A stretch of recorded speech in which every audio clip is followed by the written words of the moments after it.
আর এদিকে বনগাঁয়ে অসহায় বার্ধক্যের করুণ ছবি। বাড়িতে তালা দিয়ে গায়েব ছেলে বৌমা। 4 দিন ধরে বাড়িতে বন্দি অসহায় বৃদ্ধা। পাঁচিল টপকে বাড়ি থেকে বেরোতে গিয়ে পায়ে চোট।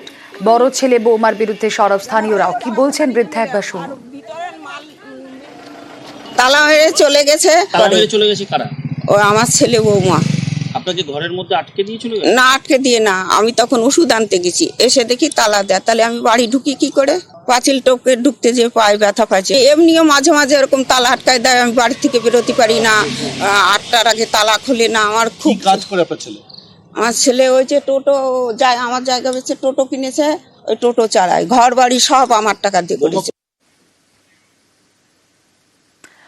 অনিরুদ্ধ প্রতিনিধি রয়েছেন আমাদের সঙ্গে। অনিরুদ্ধ, দীর্ঘদিন ধরে নির্যাতন, এই ছবি আজকে নতুন নয় এমনটা জানাচ্ছেন বৃদ্ধা, কিন্তু তার ছেলে বৌমা গেল কোথায়? কি তাদের ইন্টেনশন?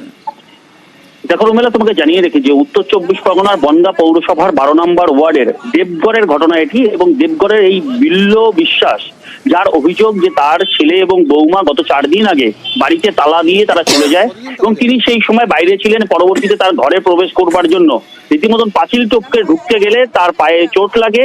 এ বিষয়ে প্রতিবেশীদেরকেও তিনি জানিয়েছেন, প্রতিবেশীদের কাছে কাতর আবেদনও করেছেন যে তার ছেলে নানা সময় তাকে নির্যাতন করে থাকে, বিভিন্ন সময় তার সঙ্গে নির্যাতন করা হয়, কিন্তু এ বিষয়ে কোনো রকম প্রতিকার তিনি এখনো পর্যন্ত পাননি।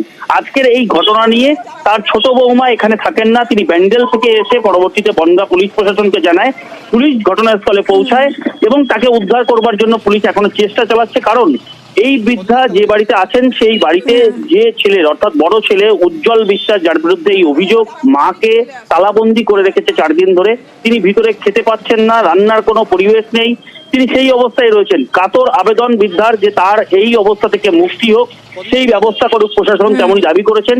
ঘটনাস্থলে রয়েছে বনগাঁ থানার পুলিশ এবং তার বড় ছেলের কাছে ইতিমধ্যেই পুলিশের তরফ থেকে খবর পাঠানো হয়েছে যে মাকে ইতিমধ্যেই এই তালাবন্দি অবস্থা থেকে মুক্তি করবার জন্য পুলিশের তরফ থেকে তার সঙ্গে যোগাযোগ করা হয়েছে। রুমেলা, কতদিন তালা দেওয়া? আমি প্রতিবাদ চাই যিনি বয়স্ক মানুষটাকে শান্তিতে থাকতে দিতে দেওয়া হয়, উনি শান্তিতে বাঁচতে পারে, যে কদিন বাঁচুক। এই বয়স্ক মানুষের সব সম্পত্তি ওরা ভোগ করছে, কিন্তু ওনাকে খেতেও দেয় না, পড়তেও দেয় না কেউ। আমার মা হলে আমি কি করতাম? ফেলে দিতাম? এই মানুষটাকে এইভাবে রেখে দিয়েছে কে করে? আর মা বাবা, আপনারা কি মনে হয় এই বয়স্ক মানুষটা অসহায় না? তো কে? কেউ নেই ওনার পাশে।